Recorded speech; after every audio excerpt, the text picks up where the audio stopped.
আজি মাৰ্ঘেৰিটাত মুখ্যমন্ত্ৰী ডক্টৰ হিমন্ত বিশ্ব শৰ্মা মাৰ্ঘেৰিটাত উপস্থিত হৈ মুখ্যমন্ত্ৰীগৰাকীয়ে কেইবাটাও কাৰ্যসূচী ৰূপায়ণ কৰে। মহিলা উদ্যমিতা আঁচনিৰ অধীনত আত্মসহায়ক গোটৰ 18,370 গৰাকী মহিলালৈ 10,000 টকাৰ চেক প্ৰদান কৰে মুখ্যমন্ত্ৰীয়ে। আজি মুখ্যমন্ত্ৰীৰ মহিলা উদ্যমিতা অভিযানৰ পুঁজি বিতৰণ উপলক্ষে আমি ইয়াতে সমবেত হৈছোঁ। মাৰ্ঘেৰিটা সমষ্টিৰ গাঁও অঞ্চলৰ 16,603 গৰাকী আৰু পৌৰসভা এলেকাৰ 1,767 গৰাকী অৰ্থাৎ সৰ্বমুঠ 18,370 গৰাকী উদ্যমী মহিলাই আজি মহিলা উদ্যমিতা আঁচনিৰ প্ৰথম কিস্তিৰ 10,000 টকা চৰকাৰৰ পৰা লাভ কৰিব। মই আপোনালোকক এই আঁচনিখনৰ বিষয়ে কেইআষাৰমান কথা ক'ব বিচাৰিম।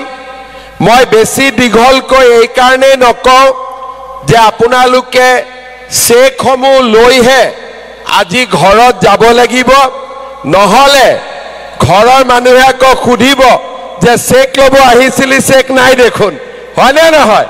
সেইকাৰণে চেকটো লৈয়ে যাব লাগিব নে নালাগে? নে নিদিলেও হ'ব? আজি নিদিলেও হ'ব নেকি?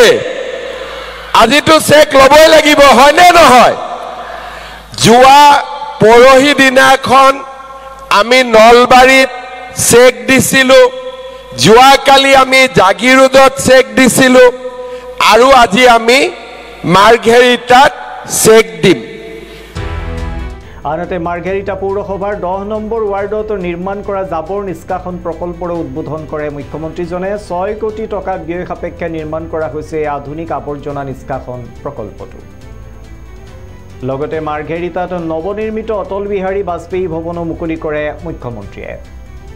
আনহাতে অসমৰ কেইবাটাও গুৰুত্বপূৰ্ণ বিষয়ত মন্তব্য দিয়ে মুখ্যমন্ত্ৰীয়ে। উচ্ছেদ সম্পৰ্কত কয় যে উজনি অসমৰ মাৰ্ঘেৰিটাতো চলিব উচ্ছেদ। মাৰ্ঘেৰিটালৈ বাহিৰৰ পৰা অহা সন্দেহযুক্ত লোকক উচ্ছেদ কৰা হ'ব। মাৰ্ঘেৰিটাৰ খিলঞ্জীয়াক আমি মাতি নিদিলে এই অঞ্চলত এদিন বিক্ষোভ হ'ব, যাৰ ফলত অনাগত দিনত অশান্তিৰ সৃষ্টি হ'ব বুলিও কয় মুখ্যমন্ত্ৰীয়ে। আমি মাৰ্ঘেৰিটাত যিসকল বাহিৰৰ পৰা ব্যক্তি আহিছে আৰু মাৰ্ঘেৰিটাৰ লগত তেওঁলোকৰ কোনো পৰিচয় নাই, তেনেকুৱা ব্যক্তিসকলক আমি নিশ্চিতভাৱে উচ্ছেদ কৰিম। ব্যৱস্থা আমি ইতিমধ্যে আৰম্ভ কৰিম। আগ্ৰাসী মিয়া সন্দৰ্ভত মুখ্যমন্ত্ৰীগৰাকীয়ে কয় যে আগ্ৰাসী মিয়াৰ পৰা উজনি আৰু উত্তৰ অসম বচাব লাগিব। নামনি আৰু মধ্য অসম আমি বচাব নোৱাৰিলোঁ। এতিয়া আমাৰ প্ৰচেষ্টা উজনি আৰু উত্তৰ অসমক বচোৱাৰ। আমি চেষ্টা কৰিছোঁ যাতে নামনি আৰু মধ্য অসমৰ দৰে উজনি আৰু উত্তৰ অসমখনো শেষ হৈ নাযায়। নামনি আৰু মধ্য অসমটো আমি বচাব নোৱাৰিলোঁ, আমাৰ প্ৰজন্মৰ তাৰ আগৰ প্ৰজন্মই বিফল হ'ল। এতিয়া আমাৰ প্ৰচেষ্টাটো হ'ল যে অন্ততঃ উজনি আৰু উত্তৰ অসম আমি বচাব লাগে। উচ্ছেদৰ লগে লগে নিশ্চিতভাৱে ভোটাৰ তালিকাৰ পৰাও নাম কৰ্তন হ'ব।